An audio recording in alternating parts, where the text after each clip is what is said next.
Nesse vídeo de hoje nós vamos aprender sobre Jesus Cristo e a sua viagem para Jerusalém. Apesar de saber que ele sofreria muito lá, ele não desistiu de continuar compartilhando a sua mensagem, levando cura, sinais e maravilhas às pessoas, mesmo sabendo que aqueles eram os seus últimos dias antes de ser crucificado. Olá, seja muito bem-vindo ao nosso canal Bíblia Talk. Hoje nós estamos na lição 10, que tem como título A Manifestação Pública do Servo em Jerusalém. Essa lição faz parte da revista Evangelho de Marcos, da editora Betel, e foi escrita pelo pastor Abinair Vargas de Oliveira. O textuário dessa lição está escrito em Marcos capítulo 11, no verso 10, que diz: Bendito o reino do nosso pai Davi, que vem em nome do Senhor, hosana nas alturas. E a verdade prática diz: como nosso Senhor Jesus Cristo, precisamos estar alertas para não nos desviarmos do plano de Deus para as nossas vidas. E essa lição, como sempre, tem 3 objetivos, e o primeiro objetivo é destacar que a casa do Senhor é um lugar de oração. Segundo, ressaltar o zelo que o servo tinha pela casa do Senhor. E terceiro, mostrar que o servo é rei e Messias. O nosso texto de referência para essa lição está em Marcos capítulo 11, do verso 1 ao 7. E o primeiro tópico dessa lição diz: um evento que entraria para a história. Então nós vemos que essa visita de Jesus a Jerusalém, esse evento é uma das poucas histórias da vida de Jesus que aparece em todos os 4 evangelhos. Aparece tanto em Mateus como Marcos, Lucas, João. Todos eles escreveram sobre esse acontecimento. Isso significa que foi um momento muito importante que todos os evangelhos consideraram relevantes de incluir em sua narrativa. Esse momento aconteceu durante a semana da Páscoa judaica, quando Jesus entrou sentado num jumentinho na cidade, sendo saudado pelo povo com palmas e aclamações. E essa entrada de Jesus é vista como um sinal do reinado messiânico, como está escrito lá em Zacarias capítulo 9, no verso 9, que diz assim: Eis que o teu rei vem a ti, santo e vitorioso, é ele humilde, montado em um jumento, num jumentinho, filho de uma jumenta. Para nós cristãos, essa entrada é um dos momentos mais bonitos da vida de Jesus, pois nesse momento ele mostra a sua humildade e a sua vontade de estar junto com o seu povo. Alguns pensadores cristãos, como Tomé de Aquino, afirma que essa entrada também simbolizava a vitória do bem contra o mal, porque Jesus estava entrando naquela cidade como um rei pacífico, ao invés de um conquistador violento, como os judeus estavam esperando. E o primeiro tópico diz: a entrada do servo em Jerusalém se aproxima.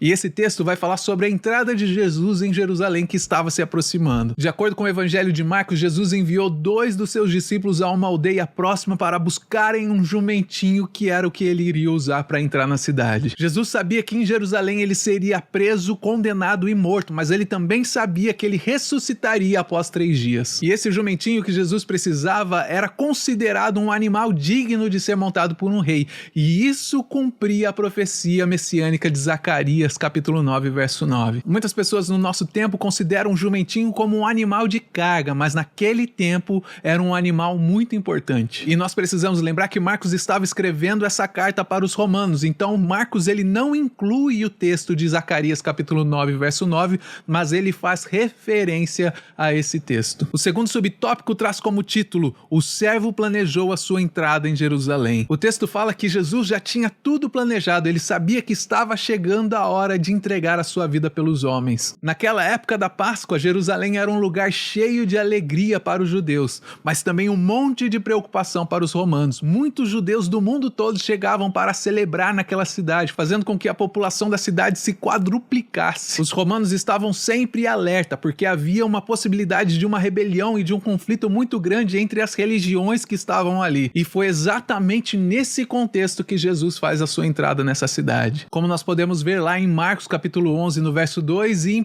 Pedro capítulo 1, no verso 20. Esses textos bíblicos nos mostram que Jesus já tinha tudo planejado e que ele sabia que deveria cumprir o plano divino de Deus e que ele já tinha tudo planejado em sua mente. Terceiro subtópico: um momento especial para uma Páscoa. Páscoa especial.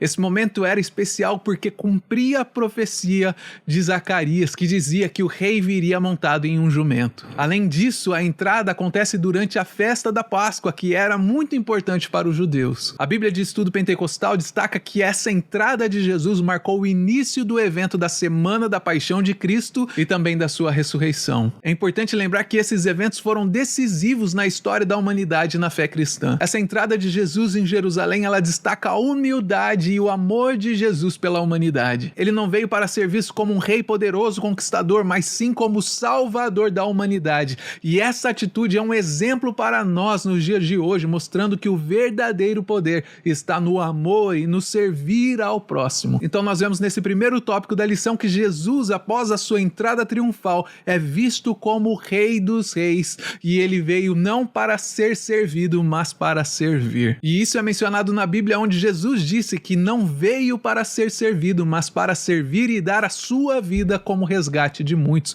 como está escrito lá em Marcos capítulo 10, no verso 45. O segundo tópico da lição diz: o servo entra na cidade santa. E o texto vai nos mostrar que, de acordo com o Evangelho de Marcos, 2 discípulos prepararam o jumento para Jesus montar e colocaram sobre ele os seus mantos. Então Jesus montou no jumentinho e, acompanhado dos seus 12 discípulos, começou a caminhar rumo à cidade santa, como está escrito lá em Marcos capítulo 11, do verso 7 ao 11. O jumento representa humildade e paz, enquanto a multidão que jogava suas roupas aos pés de Jesus mostra a adoração e a devoção que o Messias carece. Alguns teólogos cristãos veem essa passagem de Jesus como a previsão da missão de Jesus Cristo como Messias, como foi anunciado pelos profetas no Antigo Testamento. Eles acreditavam que Jesus veio para trazer paz e salvação ao mundo, como está dito lá no livro de Isaías: eis que o nosso Deus veio com poder e seu braço para governar. Eis que ele traz com ele a recompensa e diante dele vão andar os seus servos,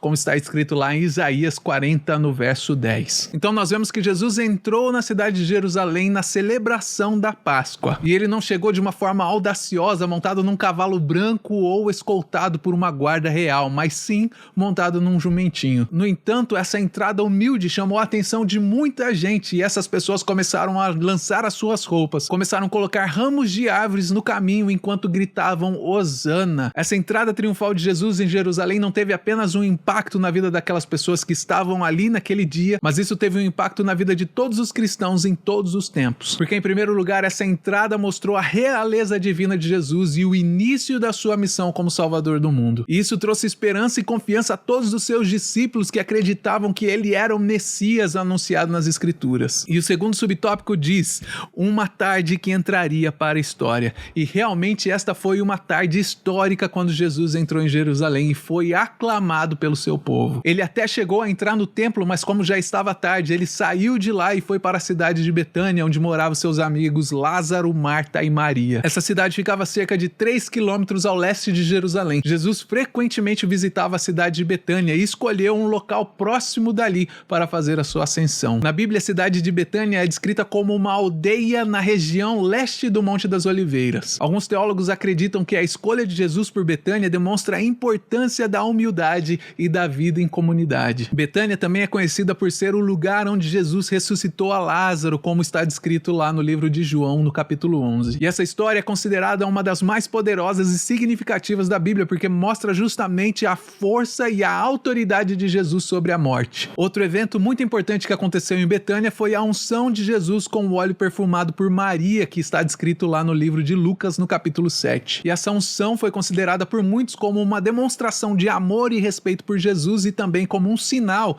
que a sua morte estava se aproximando, também como a sua ressurreição. Então a cidade de Betânia, ela é vista como um lugar de significado muito importante espiritual na história cristã. E no terceiro subtópico nós temos o título: A lição de uma figueira infrutífera. E esse texto trata sobre uma passagem do Evangelho de Marcos, onde Jesus estava com fome e viu uma figueira com folhas, mas quando ele chegou lá não encontrou frutos. E isso é comparado com a falsa devoção da religião judaica, que tinha muita aparência de santidade, mas mas não tinha frutos de verdade. A presença de folhas na figueira poderia ser uma indicação de que ela tinha frutos, mas era necessário que Jesus se aproximasse dela para verificar. A figueira infrutífera, ela serve de uma lição para nós, porque ela serve para nos ensinar que não basta ter uma aparência de devoção, uma aparência de santidade, nós precisamos ter frutos na nossa vida espiritual. A Bíblia nos ensina que os frutos da nossa vida são manifestações de amor, de paz, de alegria, de paciência, de bondade, de fidelidade, da mansidão e do autocontrole, como está escrito lá em Gálatas capítulo 5, do verso 22 ao 23. Então, se nós queremos verdadeiramente ser uma figueira que produz frutos, nós precisamos cultivar esses frutos nas nossas vidas. O pastor John MacArthur diz que Deus quer que nossas vidas produzam frutos abundantes, frutos que glorifiquem a Ele e ajudem as outras pessoas. E é a partir daí que nós vemos a verdadeira santificação e a alegria. E a palavra de Deus que eu tenho para a sua vida nesse dia de hoje é que é importante lembrar que Deus tem todo o poder para restaurar e renovar a sua vida. Como diz o salmista lá em Salmo 51:10, cria em mim, ó Deus, um coração puro e renova dentro de mim um espírito inabalável. O apóstolo Paulo também escreveu sobre a transformação poderosa que Deus pode fazer nas nossas vidas. Ele escreveu: não sou mais eu que vivo, mas Cristo vive em mim. E a vida que agora vivo na carne, vivo pela fé no Filho de Deus, que me amou e se entregou a si mesmo por mim, como está escrito lá em Gálatas capítulo 2, no verso 20. Quando nós permitimos que Cristo viva dentro de nós, através do seu Santo Espírito, ele nos dá a capacidade de produzir frutos em abundância. A figueira infrutífera nos ensina a importância de termos frutos verdadeiros em nossas vidas e que Deus tem poder para renovar e restaurar as nossas vidas para que nós possamos ser uma bênção para aquelas pessoas que estão ao nosso redor. Então, nesse segundo tópico, nós vemos um resumo da entrada triunfal de Jesus em Jerusalém, que é descrita lá no Evangelho de Marcos, que Jesus chegou à cidade sentado num jumentinho, enquanto a multidão jogava suas roupas aos seus pés. A entrada triunfal é vista como um sinal da realeza de Jesus e do início da sua missão como Salvador do mundo. E a cidade de Betânia, onde moravam seus amigos, também é mencionada como um lugar de significado e importância espiritual para a história cristã. E também vimos que a passagem da figueira infrutífera é usada como uma lição para ensinar a importância de ter frutos verdadeiros em nossas vidas